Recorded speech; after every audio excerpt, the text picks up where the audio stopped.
Hi, everyone. Welcome to English 101. My name is Lauren. You can call me Miss L or Miss Lauren or just L or Lauren. I really don't care which of those you call me. I do apologize that I don't have my webcam on today. This first week, I'm actually waiting for new technology to arrive. I'm having some tech issues and I'm having to replace my webcam. So here we are. Um, but like I was saying, welcome to English 101. I'm so happy to have you guys.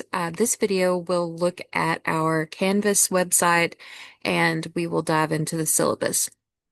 So first off, when you click our course, um, this is the landing page. It's fully interactive, so all of these buttons work. This will take you to the schedule that's hosted on a Google Doc.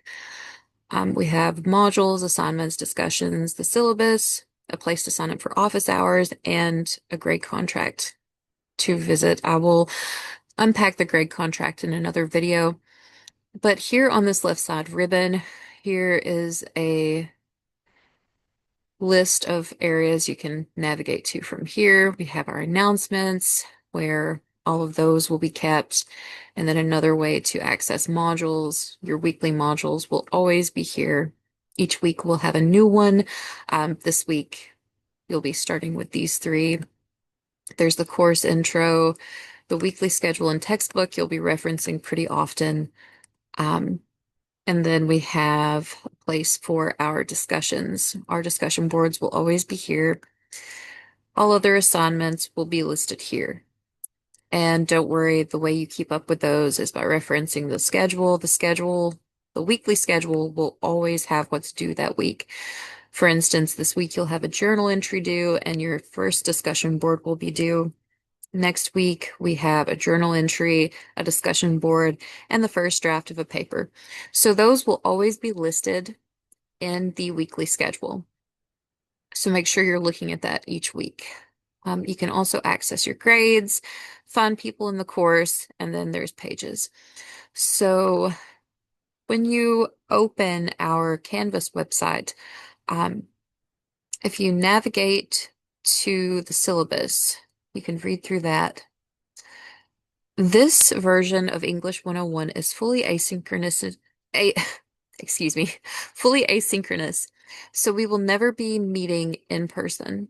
Um, Here is my contact information if you need to get a hold of me, and you can always email me through Blackboard if you need. And here's another area to access office hours. So if you ever want to meet with me or schedule a meeting, you will click here. And it will take you to a sign up sheet where you can sign up to meet with me. Um,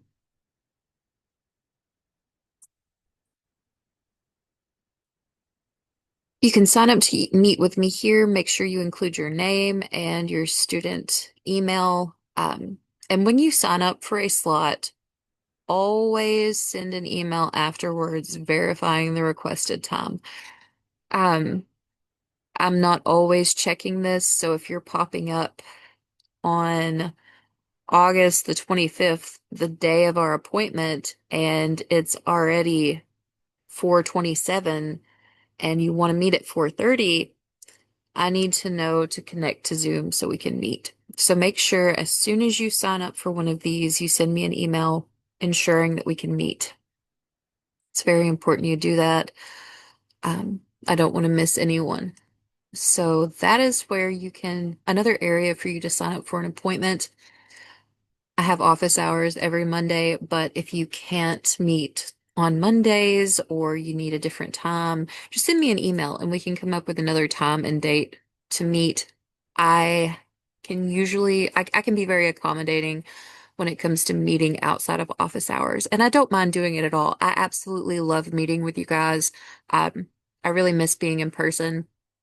I'm raising a toddler at this point, and I can't be in person until she starts school. So I really miss the human interaction, and I'm totally here for it. Um, I'll let you read through the course description and the learning objectives. Here's our textbook. It's hosted, it's not a physical textbook, and it's totally free. So here is a place to download it. You can also visit the Commons website, and it's also hosted there. Like everything is here though, and it's free, which is really cool. It was actually designed by people here at EKU, so that is like super awesome. Um, Technology and email section includes information about a Google Drive. You'll be using Google Docs to write your work and submitting links. Make sure that permissions for viewing are always shared with me so I can actually see your work and give you credit.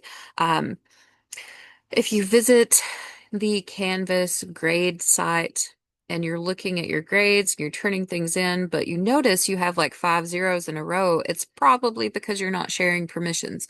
So make triple sure you're sharing permissions with me so I can give you credit because I want you to get credit when you complete the work. Um, I have this semester probably a couple hundred students altogether. Um, so make sure you are providing me access to your work. That falls on you. Make absolutely sure I'm able to access it. I want to make sure you get credit. You'll be using YouTube to watch videos, and of course, Canvas to access your class materials, and Outlook to communicate with me. Um, you'll also be using Canvas to talk to your peers in discussion boards. So even though you are taking a remote class, hopefully that interaction can be a bit helpful because I know I go a bit stir crazy not talking to people myself. But here are some important dates. We have classes beginning the 18th, add drop deadline, Labor Day.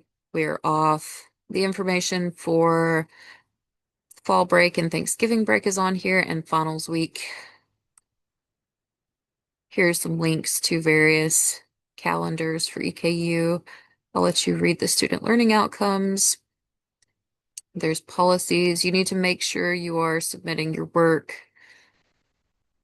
We don't meet in person, so attendance for our purposes is turning in your work on time. Make sure you're doing that. I'll really unpack it in our grade contract, but um, not in your work can definitely fail you. We have a writing rubric we're working with that's on the last page of this file. Um, I'll go into the grade contract in another video. We have a center for student accessibility. If you need accommodations, make sure you get up with them ASAP. Um, I'm pretty good at accommodating even without an accessibility letter if you need assistance with certain things, but um, with larger things, you may need to get papers from the CSA, and you're going to need to get papers from the CSA regardless if you're taking other classes because you need to be able to provide your other instructors with those papers. So make sure you get with them as soon as you can if you need any accommodations or anything. We have some mental and physical wellness resources listed here, student health services, counseling, um, the National Suicide Hotline, the Psychology Clinic, Counseling Center, and the Women's Health Clinic. Um, we have a wonderful group of people here that want to offer assistance to students. Um, we really have a great team here. And if you need to talk to someone, make sure you reach out to the counseling services. They're great people. We have the COVID-19 precautions, inclement weather policy, and the academic integrity statement at the college. Um, I want to mention here AI use, if it hasn't been approved by me, is a violation of the academic integrity policy that we have here at the college. Um, you are not allowed to use AI in this course without writing out a paragraph explaining how and why it was used, the purpose of you using it, where you used it. Those things have to be unpacked in this paragraph. And the paragraph cannot be written by generative AI. It has to be written by you, outlining how the AI was used. You cannot use generative AI to write your papers, and I promise you, I will know if you have. I've been teaching college English long enough to know when something has been written by a first year English student as opposed to, say, a grad student or someone who's been writing papers for 10 years versus AI. Um, and I've been a student myself long enough to know that. So make sure you are not using generative AI because I will call you out on it. I know it's uncomfortable. Um, I hate doing it, but it's something that I have to do.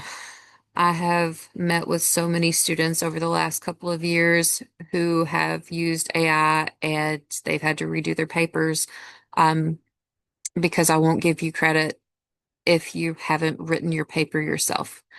So don't use generative AI. That's not the purpose of this class. The purpose of this class is to become a better reader, a better writer, a better thinker.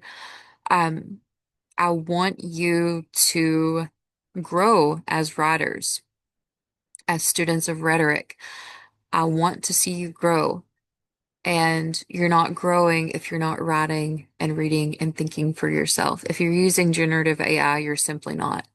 Um, so you will receive a failing grade if you use generative AI on your work.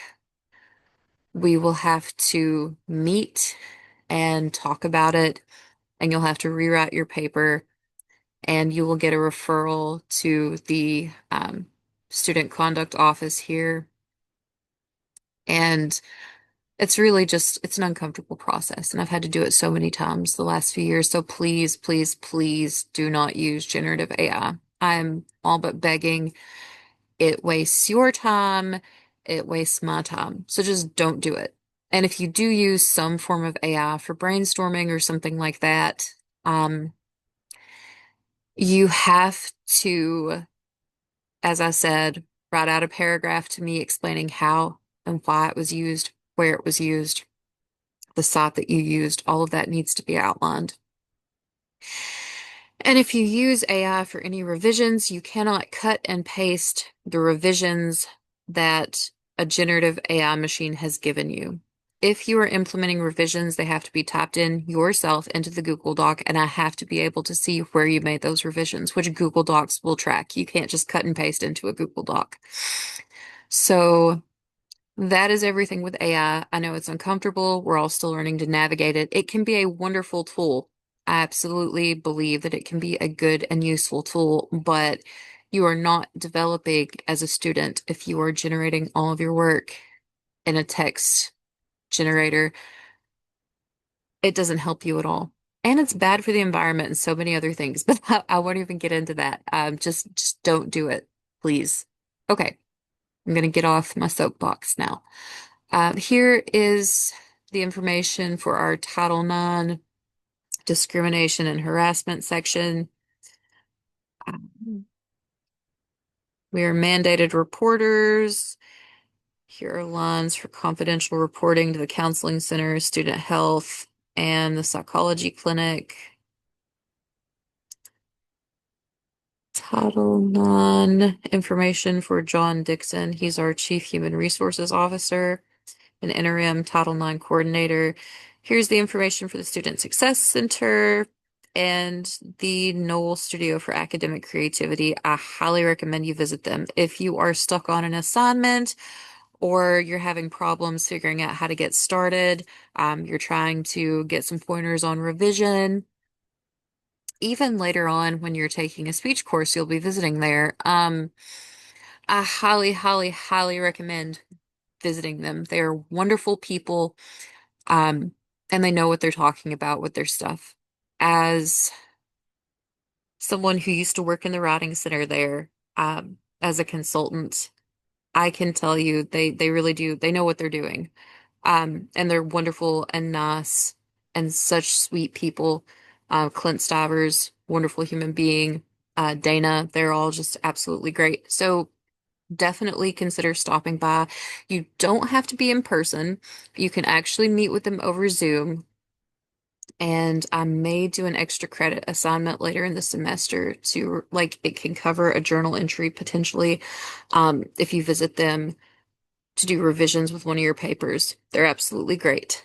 So definitely keep them in the back of your mind. Noel Studio for Academic Creativity, best writing center, arguably in the nation. So, and it's not just bias. They're they're wonderful. Um, okay. Now, at the bottom, there is a link to the first year writing feedback rubric I'll be using to grade your papers. Um, there is that.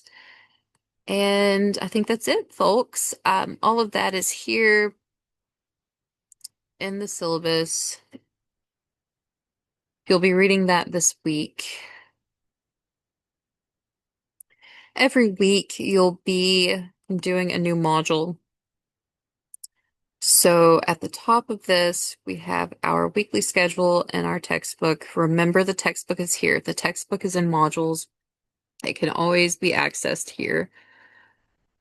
Um, let's see. This week, you will have this video.